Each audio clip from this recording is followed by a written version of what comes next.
नमस्कार दोस्तों, आप सबका एक बार फिर से हमारे YouTube चैनल पर हार्दिक स्वागत। मैं आपका दोस्त विवेक गोगरा हाजिर हूँ आज एक बार फिर से एक नई चर्चा लेकर। और आज की जो चर्चा है आप दोस्तों के साथ करने आए हैं हम, वो है नमाज कुंडली और वैवाहिक जीवन। नमाज कुंडली जिसे हम D9 कुंडली भी कहते हैं। D9 कुंडली, नमाज कुंडली विवाह और विवाह से संबंधित बातों को जानने के लिए एक विशेष वर्ग कुंडली होती है। एक व्यक्ति के विवाह के लिए इसे स्वतंत्र रूप से भी हम देख सकते हैं और काफी कुछ हम जान सकते हैं कि वैवाहिक जीवन किस तरह का रहेगा। आज इसी वर्ग कुंडली D9 के 12 ही भावों के बारे में बात करेंगे और जानेंगे इस नमाज कुंडली के 12 भावों से हम क्या क्या जान सकते हैं। लेकिन इस चर्चा को आगे बढ़ाने से पहले आप सब दोस्तों से, मित्रों से कहना चाहूंगा, खासकर उन दोस्तों से जो पहली बार हमारे इस YouTube चैनल पर आए हैं और इस वीडियो को देख रहे हैं, यदि आपने हमारा चैनल सब्सक्राइब नहीं किया तो कर लीजिए। नोटिफिकेशन बेल का बटन दबाना ना भूलिए। जो भी वीडियो अपलोड करें YouTube पर, चाहे वो वैदिक एस्ट्रोलॉजी हो या फिर केपी या कस्पर इंटरलिंक थ्योरी के केस स्टडी हो, जो हम समय समय पर अपलोड करते रहते हैं, आप उन्हें मिस मत करिएगा। और यदि आपकी भी कोई क्वेरी हो तो आप दिए हुए इस व्हाट्सएप नंबर पर हमें मैसेज कर सकते हैं, लेकिन फीस एप्लीकेबल रहेगी। तो चलिए अपनी चर्चा को आगे बढ़ाते हैं। 12 भाव नमाज कुंडली से क्या क्या हम जान सकते हैं इन 12 भावों से। सबसे पहला भाव, विवाह के लिए नमाज लग्न एक मुख्य विचार है। एक बली लग्न और लग्नेश ही विवाह दे सकते हैं। दूसरा भाव धन का है, वाणी का है। धन और वाणी का होने से, और बात शादी की हो रही है, विवाह की हो रही है, तो विवाह में धन समृद्धि और वाणी के बारे में, बोलचाल के बारे में ये हमें बताता है।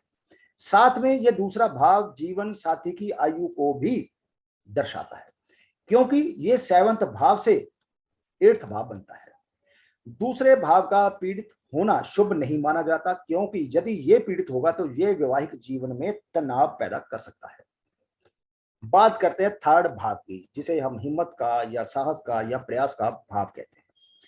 विवाह को, शादीशुदा जीवन को बनाए रखने के लिए जो हम आवश्यक प्रयास करते हैं वह इसी भाव से देखे जाते हैं। यहां एक अशुभ ग्रह भी अच्छा होता है, लेकिन ये विवाह की अखंडता को बनाए रखने के लिए और अधिक प्रयास करने की आवश्यकता को दर्शाता है। ज्यादा प्रयास करने पड़ते हैं यदि अशुभ ग्रह, और यदि यहां एक शुभ ग्रह हो तो विवाह को संभालने के लिए प्रयास करने की जरूरत नहीं होगी। लेकिन इसका दूसरा पहलू भी है। यदि शुभ ग्रह होगा, ठीक है, विवाह को या वैवाहिक जीवन को संभालने का कुछ ज्यादा प्रयास करने की आपको जरूरत नहीं पड़ेगी, लेकिन ऐसा जातक एक लापरवाह रवैया उसमें देखने को मिलेगा।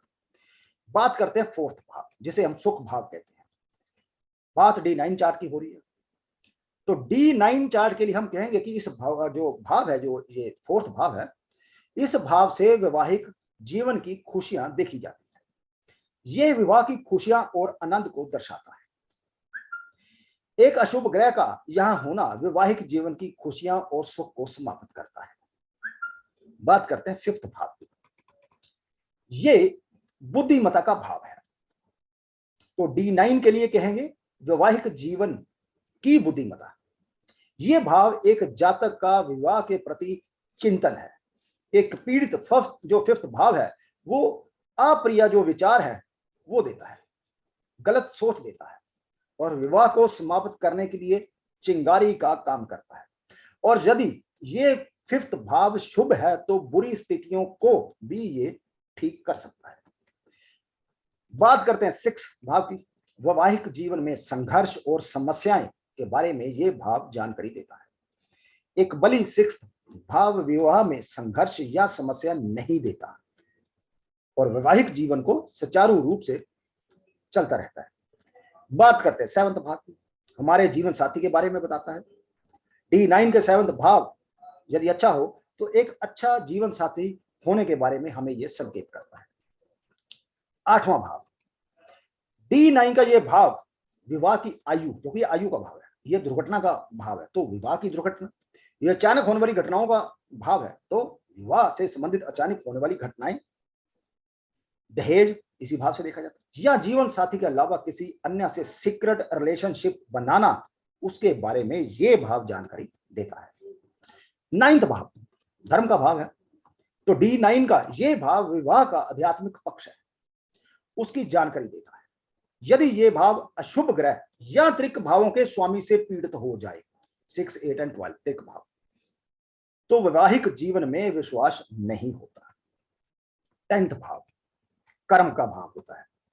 कर्म है तो हम कहेंगे वैवाहिक जीवन के कर्म इस भाव से देखे जाते हैं। D9 का एक शुभ 10th भाव शुभ उत्सव और समारोह देता है। ये वैवाहिक जीवन में निभाने वाले व्यक्ति का विवाह कर्तव्य उसका जो भी है इसी भाव से देखा जाता है। एक पीड़ित 10th भाव अनैच्छिक जो कामों के लिए, बुरे कामों के लिए ये मजबूर करता है। 11th भाव वैवाहिक जीवन में वासना, जीवन साथी की डिमांड, अशुभ संबंध एक ऐसा जीवन साथी प्रदान करता है जो अपनी शारीरिक और भौतिक इच्छाओं के लिए कभी संतुष्ट नहीं होता। 12th भाव हानि, अलगाव या जेल का भाव है। ये विवाह के यौन सुख को भी दर्शाता है। पीड़ित 12th भाव यौन इच्छाओं की असंतुष्टि प्रदान करता है। ये थी 12 के 12 भावों की जानकारी D9 चार्ट के जो 12 भाव हैं।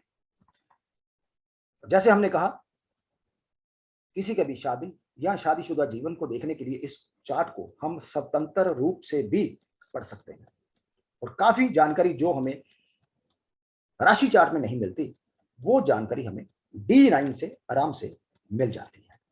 आशा करता हूं ये जानकारी आपको अच्छी लगी, तो प्लीज यदि अच्छी लगी तो वीडियो को लाइक कीजिए, शेयर कीजिए, कमेंट बॉक्स खुला है वहां पर आप अपना कमेंट रखिए, हमें अच्छा लगेगा। और जल्दी मिलते हैं एक और नई जानकारी को लेकर, तब तक के लिए दोस्तों नमस्कार।